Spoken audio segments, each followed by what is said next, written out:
उषा के 2 बेटे थे, ऋषभ और सुनील। ऋषभ उसका सौतेला बेटा था। उषा हमेशा ही अपने सगे बेटे सुनील को ज्यादा प्यार करती थी। सुनील की शादी हो चुकी थी और ऋषभ की शादी भी निशा नाम की लड़की से हो जाती है। उषा सुनील की पत्नी कीर्ति को ज्यादा प्यार करती थी। एक दिन वो अपनी बहू कीर्ति के लिए साड़ी ले आती है। ये लो बहू, तुम्हारे लिए साड़ी लाई हूँ। कल पड़ोस की शादी में जाना है ना, तुम यही पहन कर चलना। तभी वहाँ ऋषभ आ जाता है। अरे माँ, तुम निशा के लिए साड़ी नहीं लाई? वो भी तो कल शादी में जाएगी ना? हाँ, वो भी जाएगी, पर उसके पास तो काफी साड़ी होंगी ना। अभी अभी तो शादी हुई है तुम दोनों की, तो उसी में से कोई पहन लेगी वो। ऋषभ ये सुनकर उदास हो जाता है।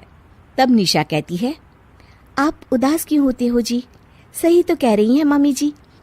मेरे पास तो बहुत साड़ियां हैं और सारी की सारी नई हैं। मैं उन्हीं में से कोई पहन लूंगी। वो बात नहीं है निशा।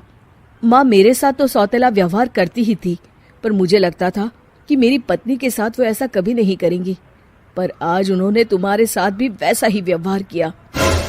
ऋषभ उदास होकर अपने कमरे में चला जाता है। ऋषभ को उदास देखकर निशा को अपनी सास पर बहुत गुस्सा आता है। एक दिन उषा सुनील को कुछ पैसे दे रही होती है।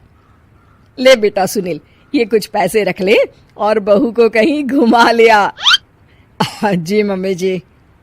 सुनील वहां से चला जाता है। मम्मी जी, आपने इन्हें तो कभी पैसे नहीं दिए। ऐसा सौतेला व्यवहार आप क्यों करती हैं? बहू, ये किस तरह से बात कर रही हो तुम अपनी सास से? कोई ऐसे सवाल करता है कि अपनी सासू से? सास? अरे जिस दिन से मैं इस घर में आई हूँ ना, आपने तो मुझे अपनी बहू माना ही नहीं। हमेशा कीर्ति भाभी के लिए ही सब कुछ लाती हैं। मुझे तो आज तक आपने कुछ दिया ही नहीं। क्या मैं जानती नहीं कि आप ऐसा क्यों करती हैं? देख निशा, तू अपना काम कर, समझी? मेरे से बहस करने की कोई जरूरत नहीं है। तभी वहां ऋषभ आ जाता है। निशा, माँ से ऐसे बात नहीं करते। तुम जाओ अपने कमरे में। हाँ, जा रही हूँ।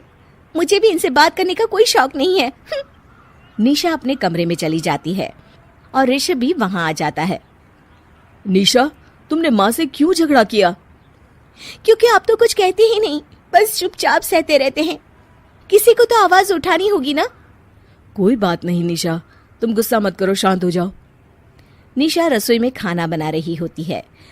तभी वहां कीर्ति आ जाती है। निशा, तुम मार्केट से ये सामान ले आओ। मैं क्यों जाऊं?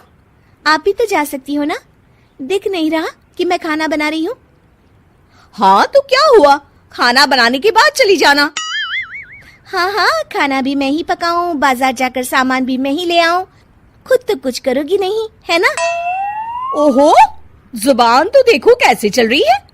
सुनो, तुम अभी आई हो इस घर में, तमीज में रहो, वरना सासू माँ से कहकर मायके भिजवा दूंगी तुम्हें। हाँ।